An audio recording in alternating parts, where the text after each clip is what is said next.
మాతృదేవోభవ. నా చేతులనేమున్నది జగన్మాత, నా చేతులనేమున్నది ఈ చిత్తము మాట వినునే ఈశ్వర రాజ్ఞి. నీ చిత్తము నా భాగ్యము, నీ చిత్తము నా భాగ్యము, కాచిన పలుమారు నిన్ను కావుమనెదన నా చేతులనేమున్నది. ఏబిఎన్ ఆంధ్రజ్యోతి ప్రేక్షక మహాశయులందరికీ నవజీవన వేదం అనే కార్యక్రమంలో 1552 భాగానికి, ప్రత్యేకించి లలితా సహస్రానికి సాగుతున్న సామాజిక వ్యాఖ్యలో 252 భాగానికి స్వాగతం పలుకుతున్నాం. మనం 363వ నామం తత్పద లక్ష్యార్థాయై నమః అన్న దాంట్లో ఉన్నాం. ఈ తత్పద లక్ష్యార్థాన్ని గురించి ఎందుకు చెప్పుకోవాలంటే తత్వమసి అనే వాక్యం అర్థం కావడానికి. తత్వమసిలో 3 పదాలు ఉన్నాయి. తత్ వేరు, త్వం వేరు, అసి వేరు. ఈ మూడింటికి కూడా వాచ్యార్థాలు వేరే, లక్ష్యార్థాలు వేరే ఉన్నాయి. ఈ వాచ్యార్థం లక్ష్యార్థం ఏమిటి అసలు? వివేకానందుడు చికాగో వేదిక మీద హిందూ మతాన్ని గురించి బ్రహ్మాండంగా ఉపన్యసించాడు. ఇది వాచ్యార్థం అంతే. వాచ్యం ఏం చెప్పారో చెప్పారు.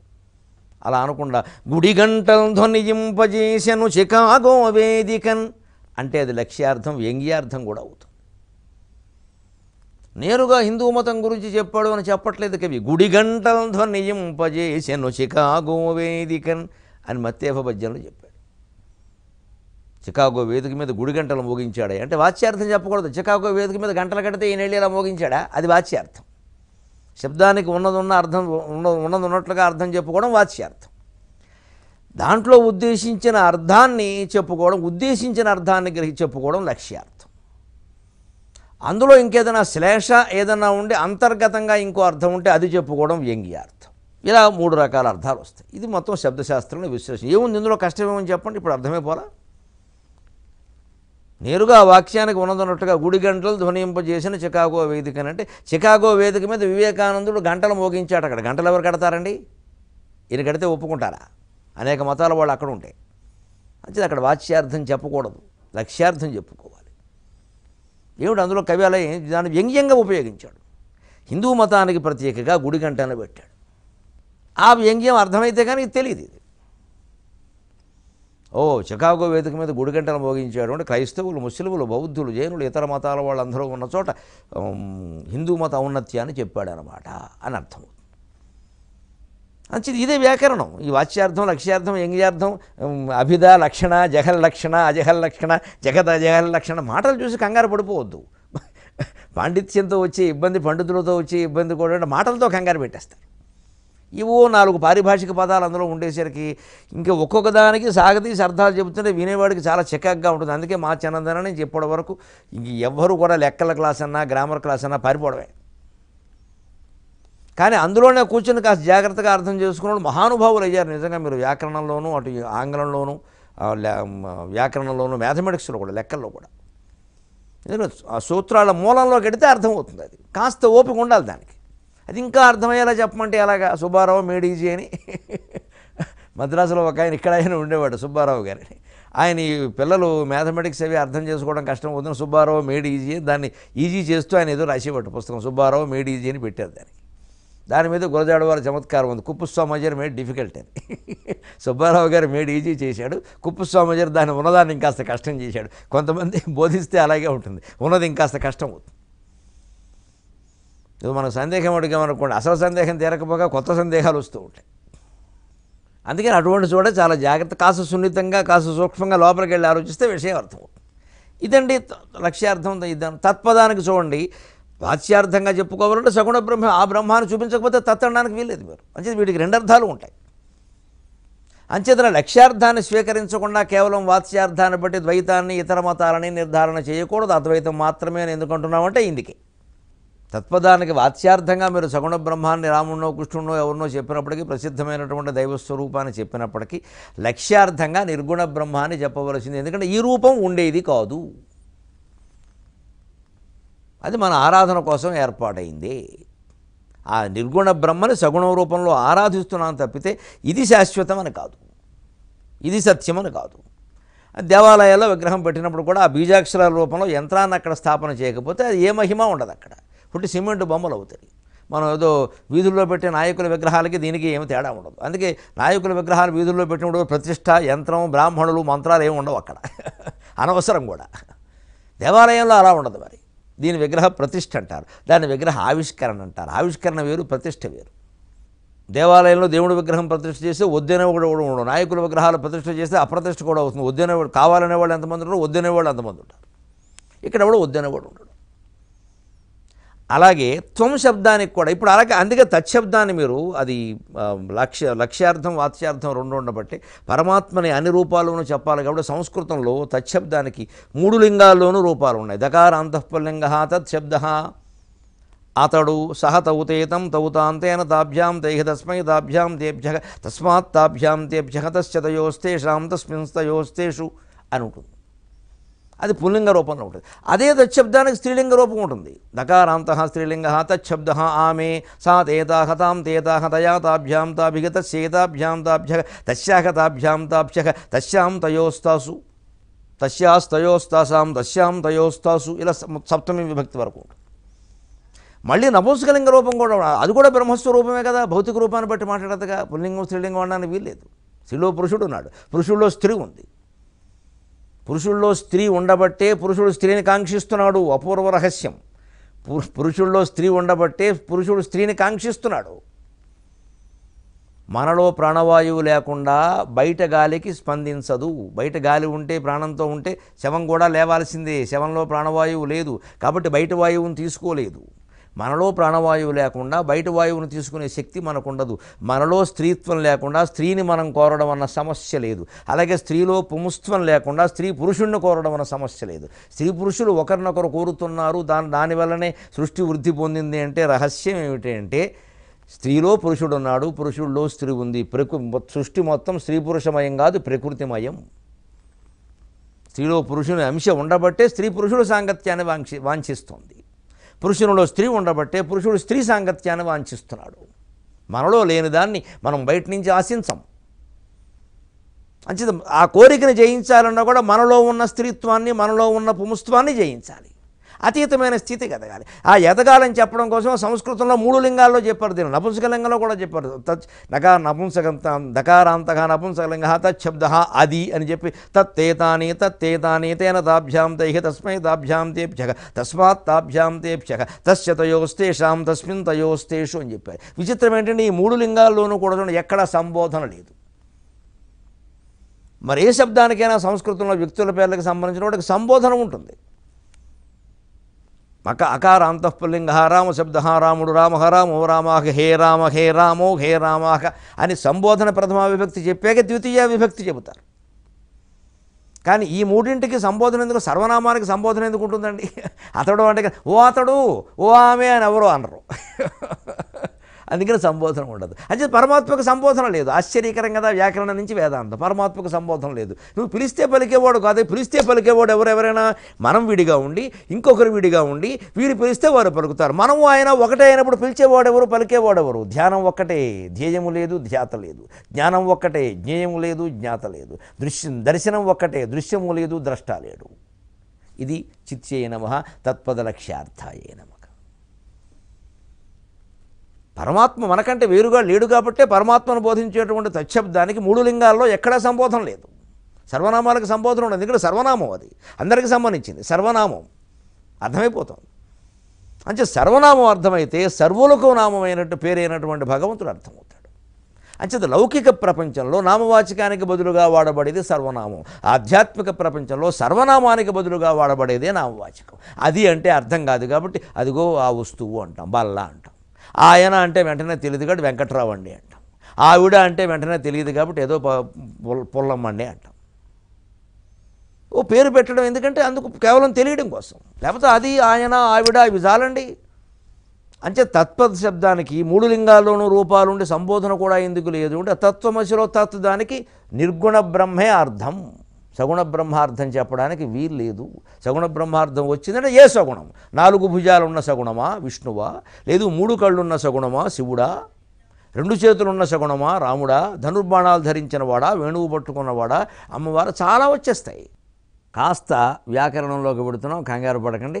జాగ్రత్తగా అర్థం చేసుకుంటే అపూర్వమైన వేదాంతం కరతలామలకం అయిపోతుంది. చేతిలో పెట్టిన ఉసిరికాయ ఆపండమే, ఏమీ లేదు ఇక్కడ, అంత కంగారు పడక్కర్లేదు. అంటే తత్వమసి అనే మాట ఉన్న మాటలో తత్వం అసి అనే మాటలు 3 ఉన్నాయి కాబట్టి తత్శబ్దానికి వాత్స్యార్థం చెప్పుకున్నాం, లక్ష్యార్థం చెప్పుకున్నాం. తత్శబ్దం 3 లింగాల్లో ఎందుకుందో పరమాత్మ లక్షణం ఆధారంగా చెప్పుకున్నాం, పరమాత్మ స్వరూపం ఆధారంగా. అలాగే త్వం శబ్దానికి కూడా వాత్స్యార్థం లక్ష్యార్థం అన్నది. త్వం అనగానే జీవుడు అంటాం మనం. జీవుడు అంటే ఎలాగా? వాత్స్యార్థం ప్రకారం ఏం కనపడుతుంది? నువ్వు ఏమయ్యా, నువ్వు ఇలా రా అన్నావు. ఎవరు వస్తున్నారంటే మన దగ్గరికి? లోపల ఆత్మ వచ్చిందో లేదో మనకు తెలియదు, దేహమే వస్తుంది. దేహం వస్తేనే ఆయన వచ్చినట్టుగా భావిస్తున్నాం మనం. అందుకని దేహము నేను కాదు అని గ్రహించినటువంటి మహాయోగి కూడా ఆయన పేరు పెట్టి పిలవగానే బయట కానీ, న్యాయస్థానంలో కానీ, మరో చోట కానీ, హాజరైన చోట కానీ, హాజరు వేసే చోట కానీ, బయోమెట్రిక్ ఉన్న చోట కానీ శరీరానికి ఉండే బొటన వేలు అక్కడ పెట్టాలి తప్ప నేను ఆత్మస్వరూపం అంటే ఆత్మ ఇక్కడ పెట్టమని చెబుతారు. ఏం పెడతావు? అంటే త్వం నీవు అనే శబ్దానికి కూడా వాత్స్యార్థం ఏమిటంటే దేహం, ఇంద్రియాలు, జీవం, జీవశక్తి, ఇంద్రియాలు, దేహం, స్థూల దేహమే, అదే వాత్స్యార్థం. కానీ అది పెరగడం, తరగడం, నశించడం అన్నీ చూస్తున్నాం. అదా నేనంటే. పైగా అది బాల్యంలో ఒకలా ఉంది, యవ్వనంలో ఒకలా ఉంది, ముసలితనంలో ఒకలా ఉంది. మరి ఎప్పుడు లోపల నేను అనగానే స్ఫురిస్తున్న సత్యం మాత్రం ఒకటే ఉంది. జీవుడు వాడవుతాడు కానీ లోపల వాడు, బయట శరీరం ఎలా అవుతుంది? కానీ నువ్వు అనగానే ఆ శరీరమే పలుకుతోంది, శరీరమే వస్తోంది, శరీరమే పనిచేస్తోంది. కాబట్టి త్వం శబ్దానికి కూడా వాత్స్యార్థం, పైకి చెప్పుకోవలసిన స్థూలార్థం దేహం, ఇంద్రియాలు, జీవశక్తి. కానీ దాంట్లో ఉండే లక్ష్యార్థం ఏమిటి? ప్రత్యేగాత్మ, సాక్షి. లోపల ఈ పొందుతున్న అనుభవాలన్నిటికీ సాక్షిగా ఎవడు జీవరూపంలో ఉన్నాడో అతనే త్వం పదార్థం. అంటే తత్పదానికి లక్ష్యార్థం పరమాత్మ, నిర్గుణ బ్రహ్మ. త్వం పదానికి లక్ష్యార్థం లోపల నిర్గుణంగా ఉన్న జీవుడు. ఈ జీవుడు కూడా నిర్గుణుడే. ఇప్పుడు ఈ రెండింటినీ, ఈ శరీరం, ఒక శరీరం లోపల నిర్గుణంగా ఉన్నటువంటి జీవుణ్ణి, మొత్తం సృష్టికి మూలంగా నిర్గుణంగా ఉన్న దేవుణ్ణి రెండు ఏకం చేయడమే అసి అవుతున్నావు. అది సరిగ్గా నిర్గుణ బ్రహ్మని, ఈ ప్రత్యేగాత్మని ఏకం చేసే క్రియాపదం అసి. అస్థి స్థః సంతి, అసి స్థః స్థ, అస్మి స్వహ స్మహ అని దానికి 9 రకాల రూపాలు ఉంటాయి. First person, second person, third person లెక్క ప్రకారం, ఉత్తమ మధ్యమ ప్రథమ పురుషులుగా. అసి అంటే నీవు అవుతున్నావు, మధ్యమ పురుష ఏకవచనం. స్థః మీరిద్దరూ అవుతున్నారు, స్థ మీరంతా అవుతున్నారు. తత్వమసి అని ఏకంగా చెప్పి. ఇప్పుడు చెప్పండి, తత్వమసి వాక్యం లక్ష్యార్థం ప్రకారం ఎంత స్పష్టంగా ఉంది? తత్ అంటే లక్ష్యార్థం నిర్గుణ బ్రహ్మ, త్వం అంటే లక్ష్యార్థం ఇక్కడ కూడా నిర్గుణ బ్రహ్మ. అది శరీరానికి అంకితమే. అది ఈయన అనుకుంటున్నాడు ఆ విషయం, నిజానికి అది శరీరానికి అంకితమైంది కాదు. ఈ మనస్సుకు పట్టినటువంటి వాసనలన్నీ వదిలించుకుంటే మనస్సు అనేదే ఉండదు కాబట్టి, వాసనలు వదిలించుకుంటే మనస్సు ఉండదు కాబట్టి, మనస్సు లేనప్పుడు మిగిలేంది, మనస్సు లేనప్పుడు మనస్సులో ప్రతిబింబ రూపంలో ఉండే జీవుడు కూడా ఉండడు కాబట్టి, జీవుడు ఆభాస రూపమే కాబట్టి తాను ప్రతిబింబాన్ని కాదు అసలైన బింబాన్ని అని తెలుసుకోగానే జీవుడు దేవుడైపోతున్నాడు. తత్వమసి. అందుకే మన ఆరాధనలో కూడా శివుడు కానివాడు శివుణ్ణి పూజించలేడు. నా రుద్రో రుద్రమర్చయేతు.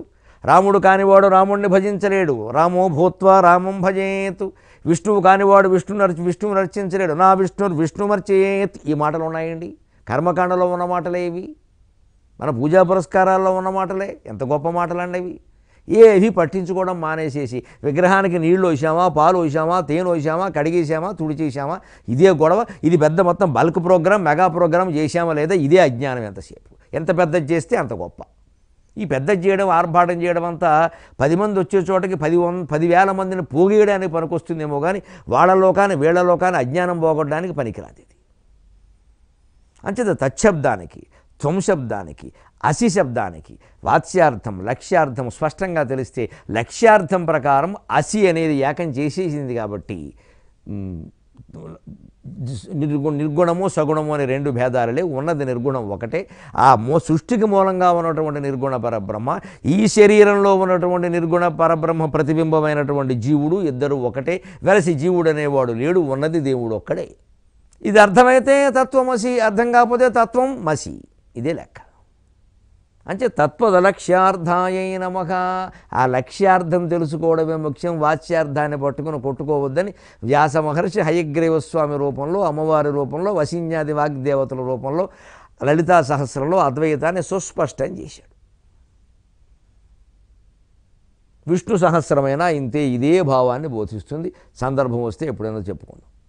తత్వదలక్ష్యార్థాయై నమః. చితిస్తత్వదలక్ష్యార్థ చిదేకరసరూపిణి. దీన్ని కొంచెం విశదీకరిస్తుంది తర్వాత నామం 364 నామం. చిదేకరసరూపిణ్యై నమః. చిత్ ఏకరస, చిదేకరస, దాన్ని జస్వసంధి అంటారు. చిదేకరస రూపిణ్యై నమః. చిత్ పదార్థమే ఏకరసంగా ఒకే రసస్వరూపంగా కలిగిన దానివమ్మ నీకు నమస్కారం. ఏమిటి ఏకరసం? చిత్పదార్థం ఆనందాది ధర్మయుక్తమై ఒకే చైతన్య స్వరూపంగా ఉంది. అమ్మవారు ఆ చిత్పదార్థంతో ఏకమై ఒకే ఒక రసస్వరూపంగా ఉంది. అది ఆనందాది ధర్మయుక్తం. సత్ చిత్ ఆనందం అనేవి పరమాత్మక లక్షణాలు కావు, పరమాత్మ స్వరూపమే అది. ఉప్పు లక్షణం ఏమిటంటే ఉప్పగా ఉండడం అంట. ఉప్పగా ఉండని ఉప్పు ఉంటుందా అండి? అది అర్థమైతే తెలుస్తుంది. ఉప్పు లక్షణం ఉప్పగా ఉండడం కదా. ఉప్పగా ఉండని ఉప్పు చూపించండి. ఉప్పగా ఉండకపోతే ఉప్పు అనరే అనరు. ఉప్పగా ఉంటుంది కాబట్టే ఉప్పు అన్నారు, ఉప్పు అన్నారు. అంచేది ఉప్పగా ఉండడం దాని లక్షణమా స్వరూపమా అంటే మనం మామూలుగా లక్షణం అని చెప్పుకుంటాం, కానీ అసలు స్వరూపమే అది.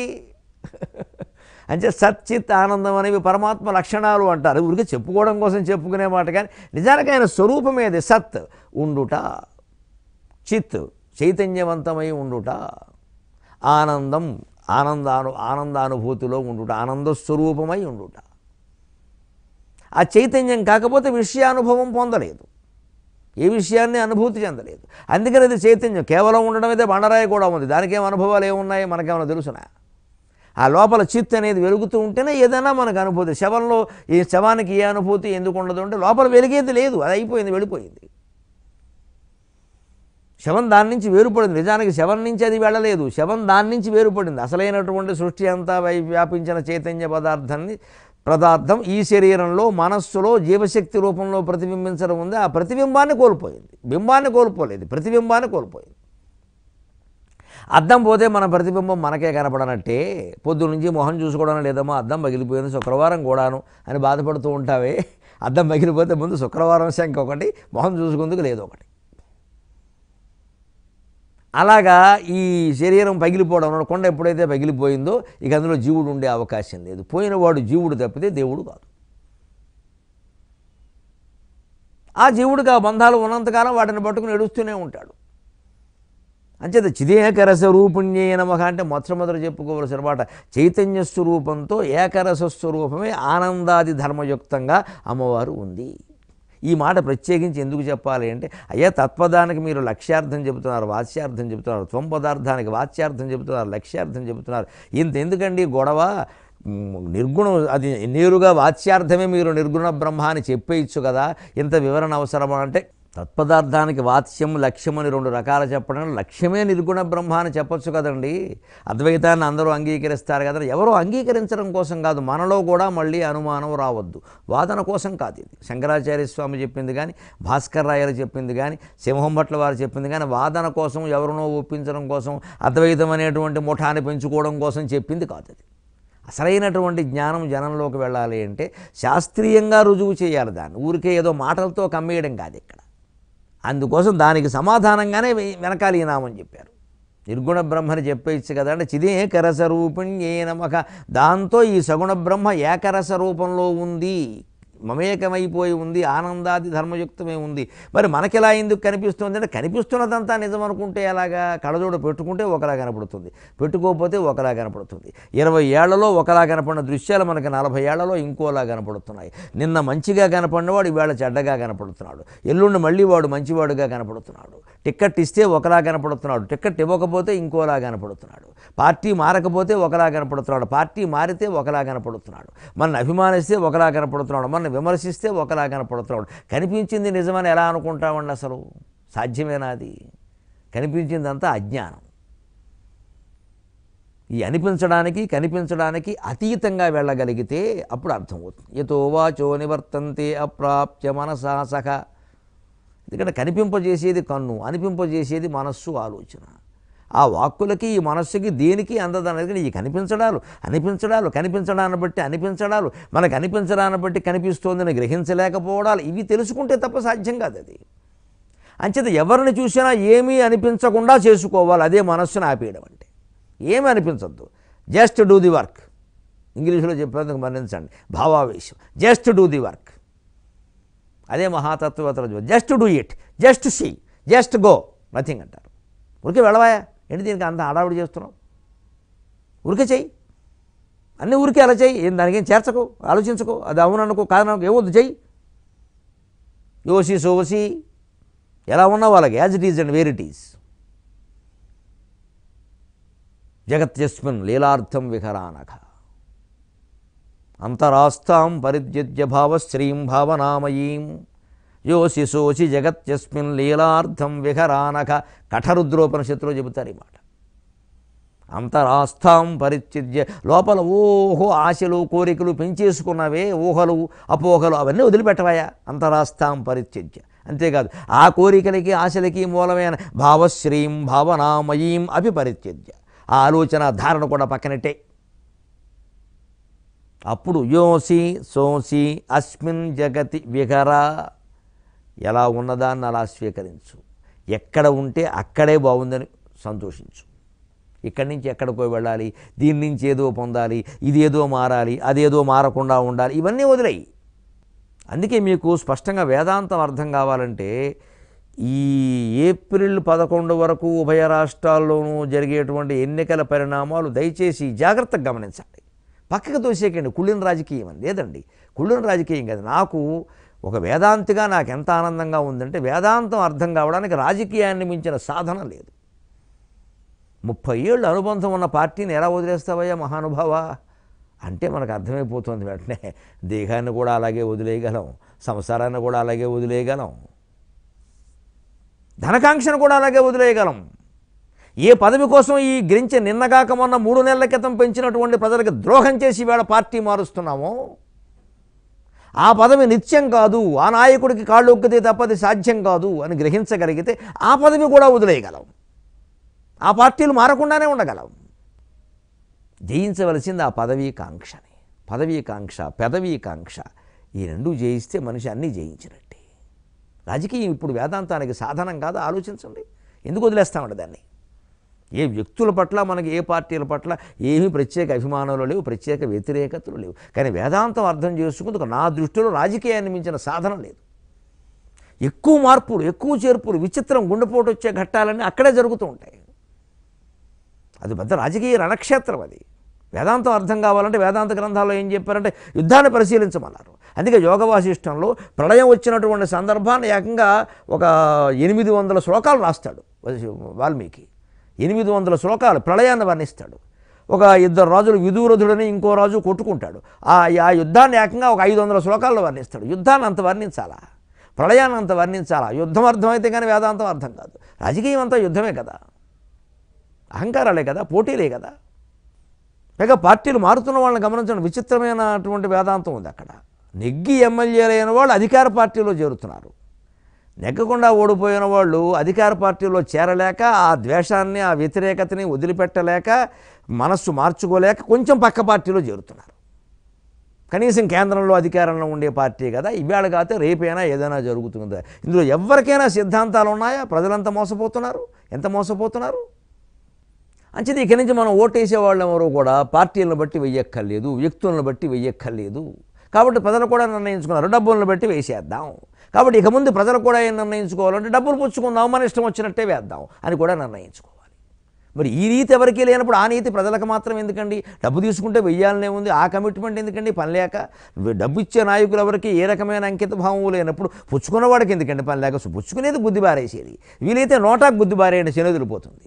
ప్రతి నియోజకవర్గంలో నోటా నెగ్గాలి, అప్పుడు మొత్తం రాజకీయ చదరంగం అంతా మారిపోతుంది. ప్రతి నియోజకవర్గంలో నోటా నెగ్గాలి. మాకు ఈ వ్యధవలు ఎవరూ నచ్చలేదని మనం తెలియజేయాలి. మొత్తం సంచలనం రావాలి, ప్రకంపనం రావాలి దేశంలో, నోటా నెగ్గాలి మొత్తం. మనకు హక్కు ఉంది, వేళ నోటా ఒకటి వచ్చింది, బుద్ధి బారేస్తాను దానికి, అంతే. పోతే పోతుంది. ఒకటి ఇలా వేస్ట్ అవ్వడం కంటే అలా వేస్ట్ అవ్వడం మంచిది. అలా ఆలోచన పెరగాలి, అప్పుడు వేదాంతం బాగా అర్థమవుతుంది. నాయకులకు కూడా అర్థమవుతుంది. అప్పుడే మన వ్యధమోహాలు ఎవరికీ నచ్చలేదురా మన జీవితాలు, నోటాకేసారి సిగ్గు తెచ్చుకోవాలి అని అప్పుడైనా సిగ్గు వస్తుంది కనీసం. అప్పటికి రాకపోతే అప్పుడు ఉపాయాలు అప్పుడు ఉంటాయి. సమాజం ఎప్పటికప్పుడు తన దాన్ని సంస్కరించుకుంటుంది. మనం కంగారు పడక్కల, గుండెపోటు తెచ్చుకోకల. సమకాలిక రాజకీయం అర్థమైతే కానీ ఏది సర్వ సిద్ధాంత వేదాంత సార సంగ్రహం ఎప్పటికీ అర్థం కాదండి. అంచేతను ఈ అజ్ఞానానికి, ఈ కుళ్ళు రాజకీయాలకి ముగింపు పలకడానికే లలితా సహస్ర వ్యాఖ్యానం వేదాంతం సెలవు.